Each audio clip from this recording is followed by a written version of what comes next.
can't swim. I know who can't swim, but I need you to go get it for me. Swimming is complicated, and while I haven't figured it out in real life, we can figure it out for the player. So, to be able to swim, we need something to swim in. The most often used substance to swim is liquids. So welcome to my pool. This is where we'll test and debug the liquids in swimming. To have a starting point, I'm going to have the liquid be a copy of the wall in my game, and I'll edit the code and logic for it. So now we have a dummy stand-in for water. But before we dive into the code logic for swimming, let's make the water look like water. Now there are countless ways that games render water, or that have a process for how their water looks, but for this video I'm just going to go over my approach. The biggest thing that I'm sure every game does is apply a texture to the model of the water, and while this looks better, it still looks flat. Well, that's because it is, but there's a trick we can do. We're going to draw the texture of the water with a displacement shader. A shader is code we send to the graphics processing unit in your PC that tells it how to draw pixels a certain way. It's a very subtle effect, but makes the water seem like it's moving a lot more like water does. There is other effects I want to do, but to do them, we need to dip our toes into some code first. So, kindergarten taught us solids and liquids are two different things, and it's debatable who has the ability to walk on water. To fix this, we just need to edit the collision so that the player does not collide with the water, but we still want to know when the player is in water. To do this, we will set a collision mask for the water. A collision mask is a way of determining what a collider, a thing that has collision, detects for. Think of it like only really caring about certain things hitting it, rather than everything that hits it. By doing this, the player is freely able to move about the water, but the water is still able to tell that the player is in it. Now that the player no longer collides with the water, but we're still able to tell the player is in the water, we can do those effects I mentioned before. Here we are under the water. Yeah, I don't blame you if you couldn't tell. See, currently we're only rendering the top of the water, but when we go below the surface of the water, it gets called out. So it's hard to tell that we're in fact under the surface of the water.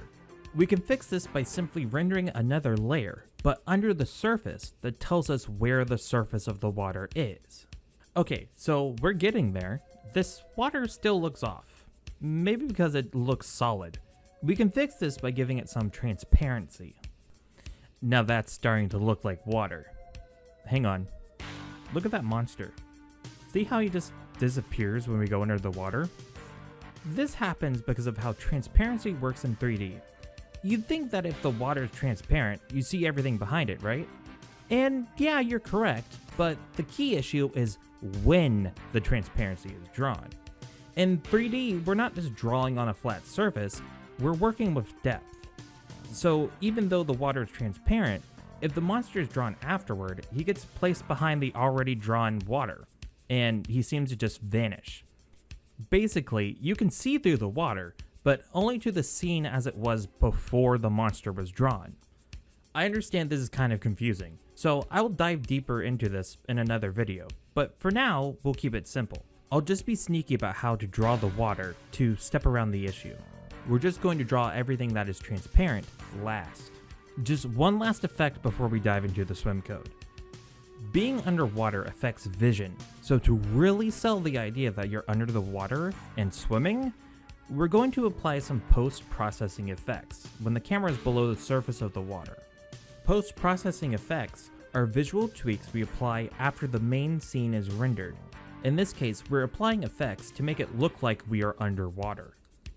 Now that we have our water looking right, it's time to focus on how our player interacts with it. So starting off, the concepts I'll talk about will build off the concepts discussed in the previous 2 episodes, so I highly recommend viewing those if you get lost. So the major thing about water is how it feels to move and interact with it. Usually with water, if you're not pressing any controls, you will slowly sink to the bottom of the water. Another common assumption in video games is that jumping into water will protect you from fall damage. So when the player enters the water, we need to think about both of these things as they will interact with the player's Z speed. The first thing we do is gather information about the liquid. as different types such as water, lava, and red water have distinct properties. One of these properties is the liquid's viscosity. Viscosity is a measure of how thick or sticky a liquid is and how easily it flows. Think of it as a liquid's resistance to movement. For example, if you take a glass of water and tip it over, the water will flow out quickly and smoothly. But if you were to pour out syrup, it would be slower and more resistant to moving. So taking into account a liquid's viscosity, we can get the speed of which something will sink in the liquid. We will call this the sink speed. Going back to our player, if they fall or enter the liquid, we will lerp their z speed to the same amount as the liquid's sink speed. By doing that, if the player is falling fast and enters the liquid, they will slow down to the sink speed. But this also allows for the player to naturally sink in the liquid as well. Well, if we're able to sink, we need to be able to rise. This is actually simpler than it seems. What we do is just check if the player's z is at or below the liquid's surface level. And if they are, we take the player's z speed and increase it by the sink speed and about half the normal jump speed amount. We can also do the opposite if the player wants to sink faster by just applying a slightly larger sink speed. The reason why we half the jump speed, well, not only the jump speed, we're halving all the movement speeds the player has. This makes it feel like moving through a liquid. In real life, if you try to walk through a body of water, the viscosity of the water will push back against you, making it tougher to move through the water. So we simulate this by halving the movement speed. Of course, just because we're in a liquid, this does not mean we can ignore the wall boundaries, so we need to do the same checking for collision as we do with normal walking. However, we don't do the stair-step checking. The reasoning here is a design decision. We're swimming, and trying to use steps while underwater just makes the code logic more complicated, when you can just swim around or up the steps. However, we still take the collision checking from jumping and falling and apply that here as well. Starting with falling, if we sink into an object, we need to check that object for its height using ray casts, and snap the player to the top of that object. For rising in the water, we check above the player, and if there is a collision above them, we just cap the z speed and prevent them from swimming up into the object. What we will also do is set a flag for if the player collides with a wall, just a simple true or false value. We're going to use this for leaving the water is actually tricky. It depends on how the player is leaving the water. We don't want to just have them jump on the surface of the water, because this leads to a weird, unexpected jittering movement as we just exit and re-enter the water over and over and over again. Also, if we want the player to step out of the water onto ground that's above the water, we need to figure out how to give them a little boost to make it above that ledge. This took me a long while. As it would turn out, there was basically no video tutorial on 3D swimming. Or at least I couldn't find any. So, I turned to my inspirations for the answer.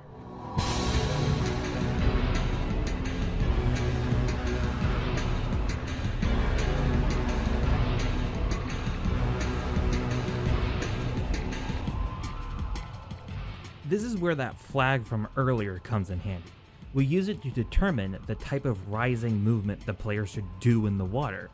If they are not near a wall, they should stay swimming but on the surface of the water.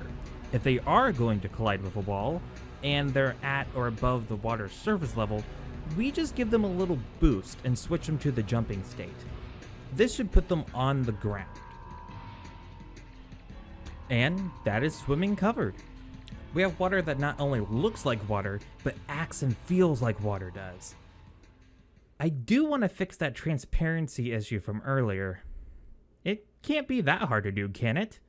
Oh no.